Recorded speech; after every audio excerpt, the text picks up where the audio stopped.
Hey, this is Therese Skelly, and I want to ask you a question. Now, just get really real with yourself here. Have you ever felt like you have so much potential? Like, you know how smart you are, you know what good work you do, you know what a great heart you have, you know you want to make a difference. And yet, it's almost like there's this pain, there's so much potential in you, and you don't know how to flip the switch, or you haven't flipped the switch enough to really make you feel like, oh yeah, oh yeah.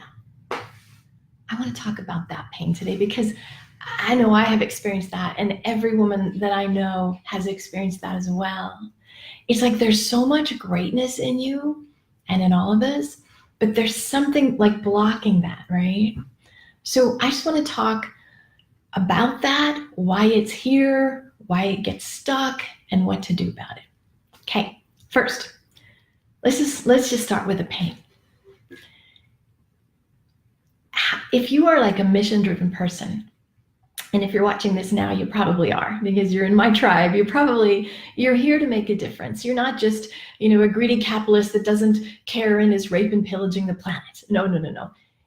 You probably know that you have had this desire for so long to use your gifts and to be of service, right?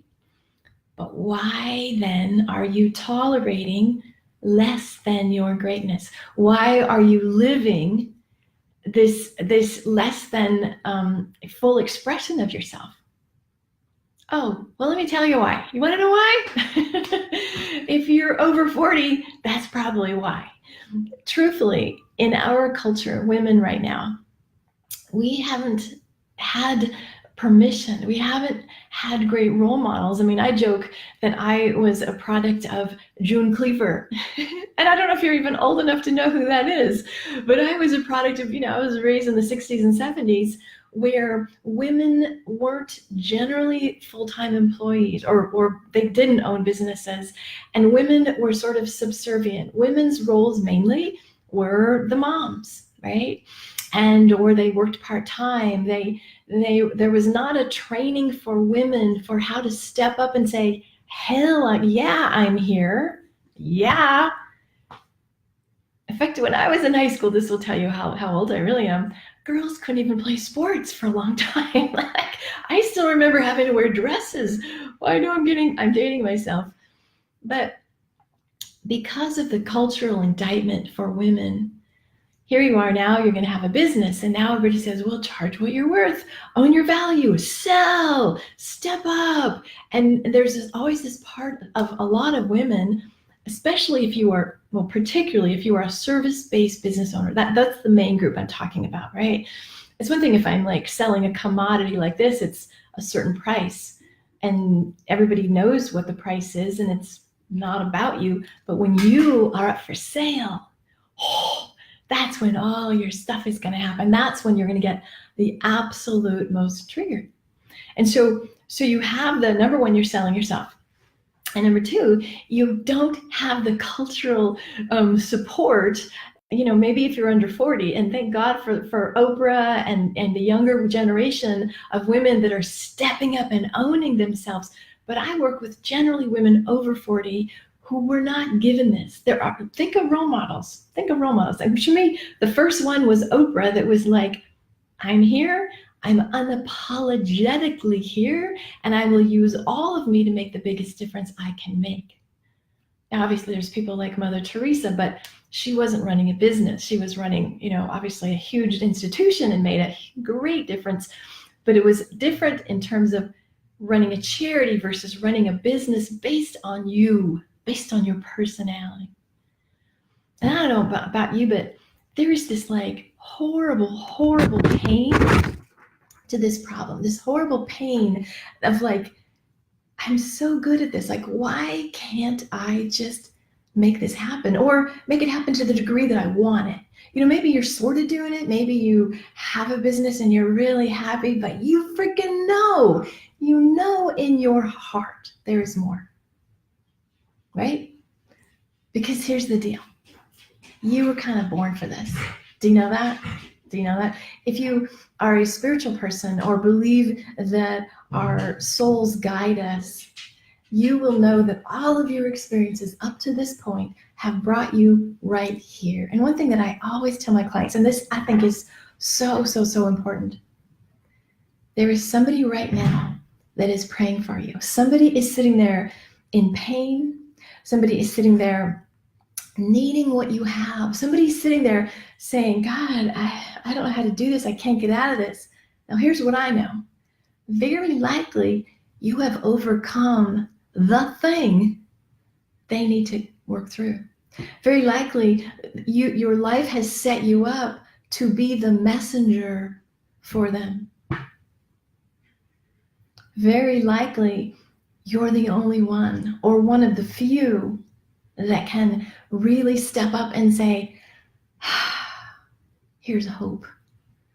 I can show you the journey. I have done it. I have made it. Let me show you how. So you got to know that whatever the thing is, some people come to me and they know, like, what's kind of funny, I sort of laugh that the way I help my clients make more money is actually permission to stop doing what they don't want to do. I find that a little bit delightful personally, because most of us, we start out going, well, I got to make money. It's about money. I got to make money. I'll just see anybody or I'll do anything.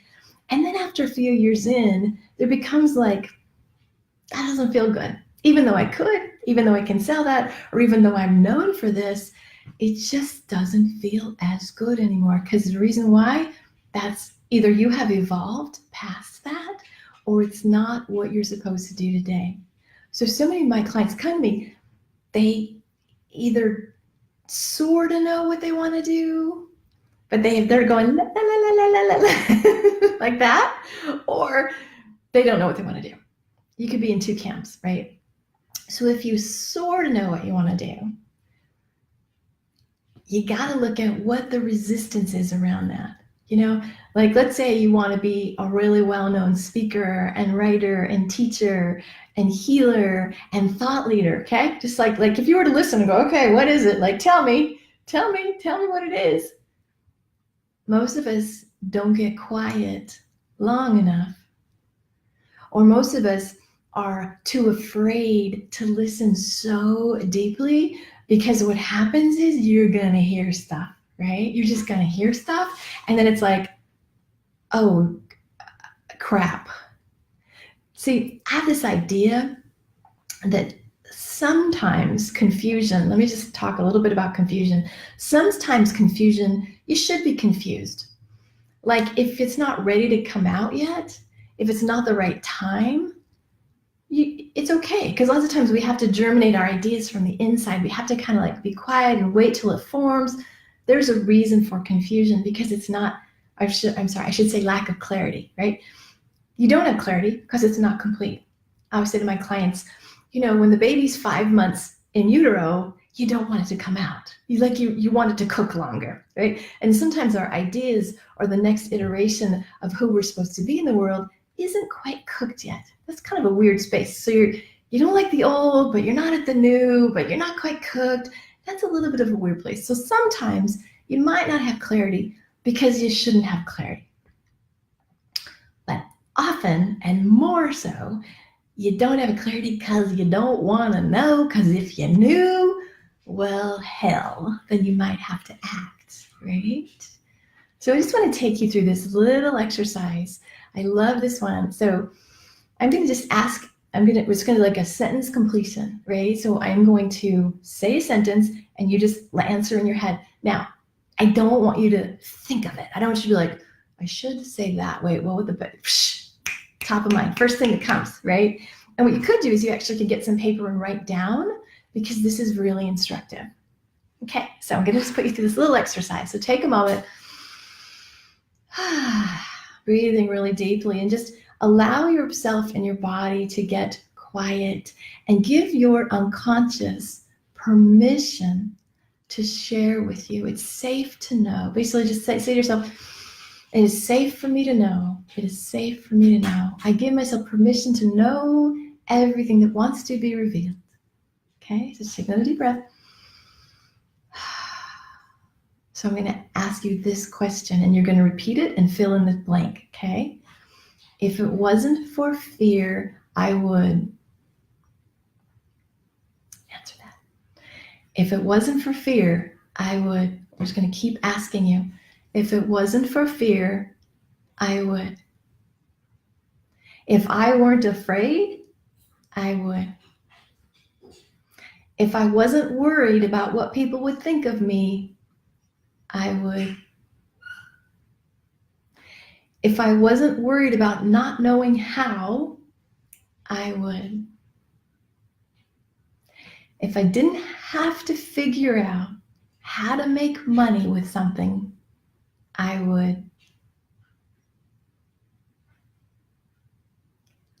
If I didn't fear people's judgments, I would. If I fully trusted myself, I would. What I wish I could do more than anything is... Nice. Alrighty, so you might want to listen to that again and again and again, because that will take you into the place of finding potential. That also will show you, so it's two things it's going to show you. It's going to instruct you on what's living there that wants to be birthed or enhanced or brought out in the world. First time I did this, actually, I got this exercise. I love to give attribution from Sonia Choquette. She's, famous writer. And this was probably 15 years ago. And she did this exercise. And so she was on a stage. And so we had a partner exercise. And I'm going through, if it wasn't for fear, if it wasn't for fear, if it wasn't for fear. I pointed to the stage where she was and I said, I would do that. And it's like, wow. And then I set myself to do that, right? I didn't know that was living in me to that degree. And so what happens is you get answers that are like top of mind. If it wasn't for fear, oh, I'd like to have a business. If it wasn't for fear, oh, I'd like to lose some weight. I'd like to, you see the answers are going to come from the top, from the brain, like from the surfacey. And the more you go down, the more you do it, the more like you peel off. Then you start like, oh yeah, there we go. Like you ask 30 questions. I took you through about 15, but do it again and again. Do it with a partner. That's kind of fun too. Like you could just do it and have somebody, you could say the word and somebody could be a scribe for you. So it's going to show you both what you really secretly desire and would love to do, and it's going to show you where the resistance is. Now, I included a couple of them. A couple of the resistance pieces are, I don't know how. I'm not sure I can. So it's either, and it's true, you might not know how. Somebody does. Find a coach, find a mentor. Sometimes things are not designed yet to have form put around them. Sometimes an idea comes and we're like, oh my gosh, that's a great idea. And then our brain goes, but wait a minute. And then we go, too hard. And that's what you don't want to do. You do not want to wrap form around it when it's just like, think about it. If you just birthed a baby and they're like a week old, you're not submitting college applications yet, right? So you got to watch that with your little baby budding ideas, that you just hold them and love them and feed them and make sure they're warm and dry, and you don't pass them to strangers. You just kind of keep them close. That's what you want to do. So it'll show you the seeds of like, what is the thing that I would really, really want to do? If it wasn't for fear, I would do this. If I didn't have to worry about how to make it happen, I would freaking love that. And if I didn't have to worry about money around it, oh my God, this would be mine. So you take those and you just be with them. And then you notice over here, what are the thoughts that are creating resistance? Because that's going to stop you. The process I use is a threefold process. It's called align, clear, and embody. Now the align is, I just showed you. You want to align like, whoa, this is it. You line up with that. You make your life about that. You make your offerings about that, and your being and your business about that. And then you got to clear what comes up. What is in the way? You got to clear that, because if you don't, it'll be like, oh, that was a fun little dream, little exercise, but, and then you will have the pain of, as they say, dying with your dreams still in you. And my goal is to not have regrets, in life, to not get to the end going, I wish I would have done that thing.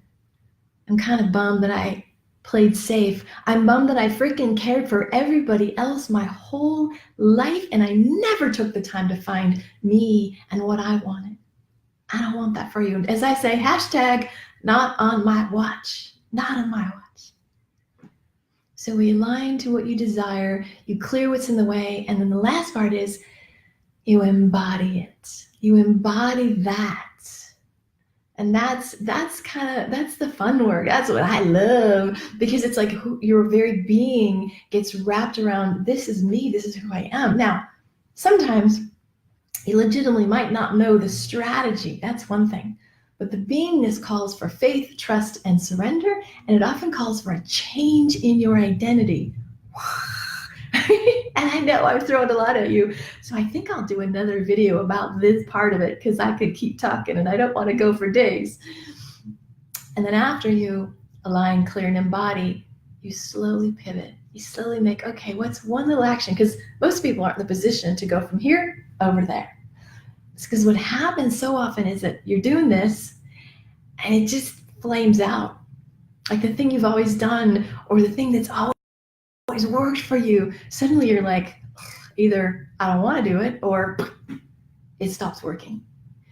But you're not quite over here. So you're like this plane, this sort of, it's like you're sort of circling around, right? And that's scary as hell. You feel kind of naked and like, well, I can't go back. I can't, but I haven't landed. That's where you really need support. Because that entails faith, trust, and surrender as you become the new person who is no longer living with the pain of untapped potential. All right, I hope you have enjoyed this video series, and feel free, let me know what your feedback, let me know what you see, what you loved, and what's your potential? What do you really want to do in the world? I would love to hear that. All righty, peace and blessings. Bye now.